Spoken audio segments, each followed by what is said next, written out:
What's up, good people? It's Elena from Financialdemics, where I give you the tips and tools to manage your money, increase your savings and your income, and decrease your debt. And I'm going to give you 5 books that'll help raise your personal finance IQ.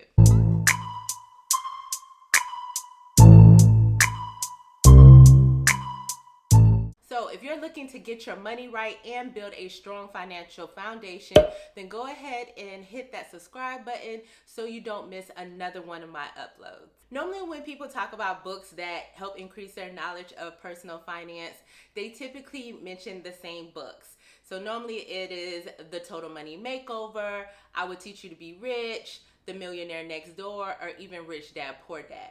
But I wanted to bring you 5 books that I feel like that maybe you have not heard of before, or you may have heard of but just not that often. These are great books that I have all read myself, and I definitely know that they will help you increase your personal finance IQ. The first book I want to mention is The 60-Minute Money Plan, and it's a short and sweet workbook for people who hate budgeting.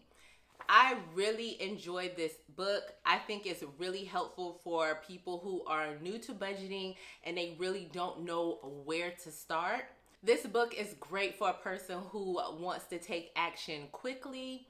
In this book, the author Taylor Medine digs into establishing your money mindset, understanding your why, and actually forgiving yourself for past money mistakes, which is always a step that people seem to miss. She also gives you tips on how to save money and to increase your income.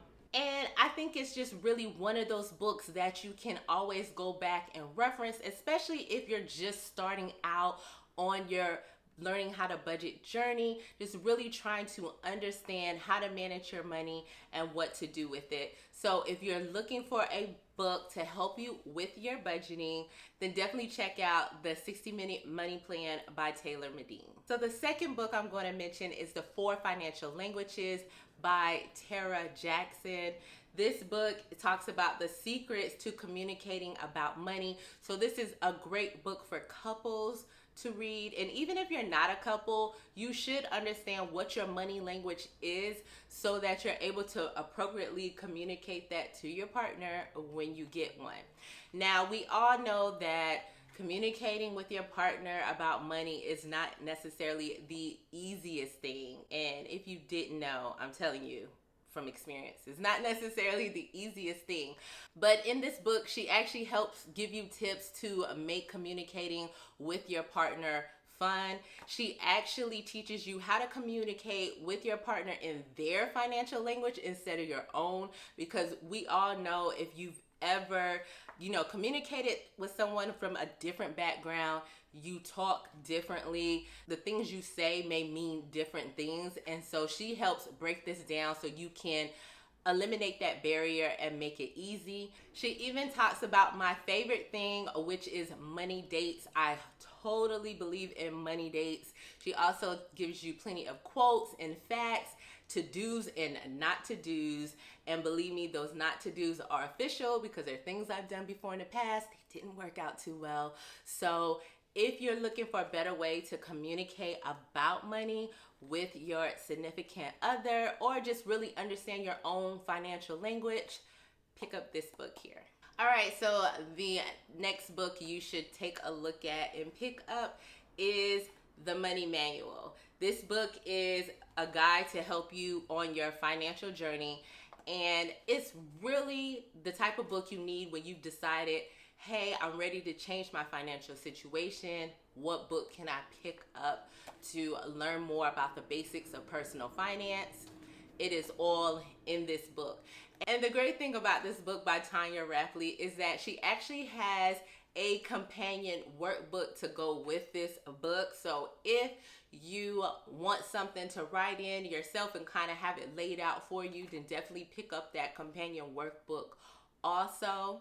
She kicks off the book with an actual self-assessment to actually give you a chance to figure out where you stand financially. And if you've been following me for a while, you know that I am big on determining where you stand financially. I feel like that is the best way to move forward, because from there you can determine a good action plan, and that's what she sets you up to do in this book.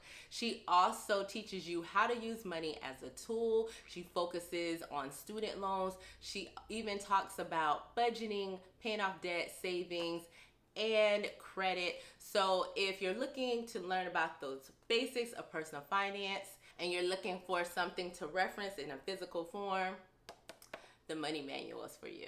So the fourth book you should check out is Broke Millennial by Erin Lowry. She actually has another follow-up book to this, but the reason why I really think this book is a great book to start with is because it is really a reference guide.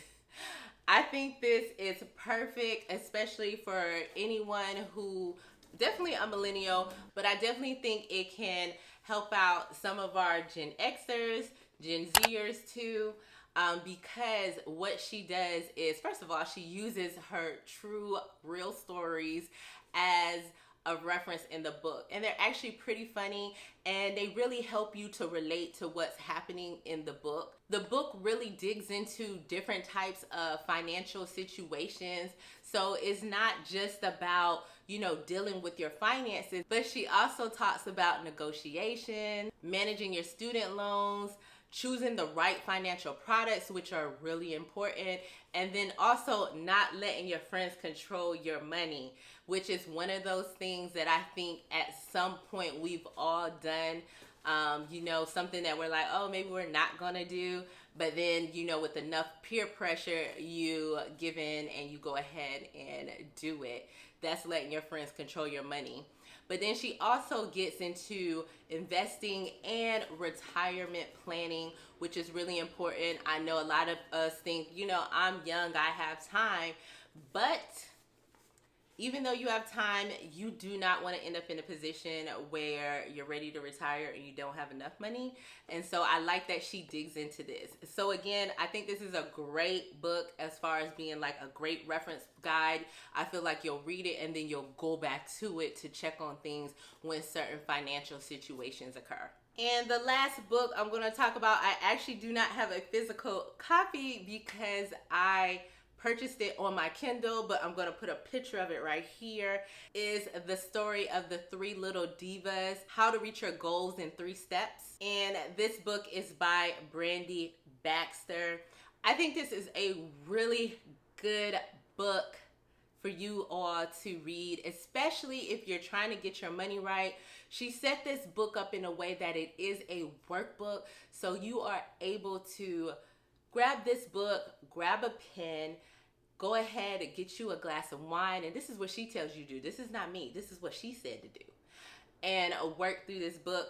I actually think this book is a great book to grab with your sisters, your cousins, or your girlfriends, and y'all could work on this book together because she really helps you open up and talk more about money and the best ways to improve your money situation. In this book, she has you focus on how you spend your money and why you are spending your money that way. She also makes you reflect on what goals that you actually have in life and how you can spend according to those goals and not just according to the things that you want at the moment. And best of all, in the book, she has you set up clear and actionable goals so that you are in the position to reach and attain your financial goals. So, like I said, that's a great book for you to pick up. It's a great book to read with your friends because you just do not want to be the only one in your circle who is financially stable. Because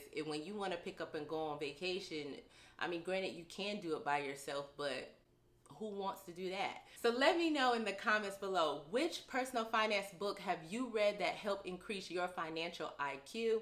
If you enjoyed this video, please give it a thumbs up. This helps get the video out to more people. If you're not subscribed already, go ahead and subscribe and share it with a friend. And I'll see you next time with an all new video.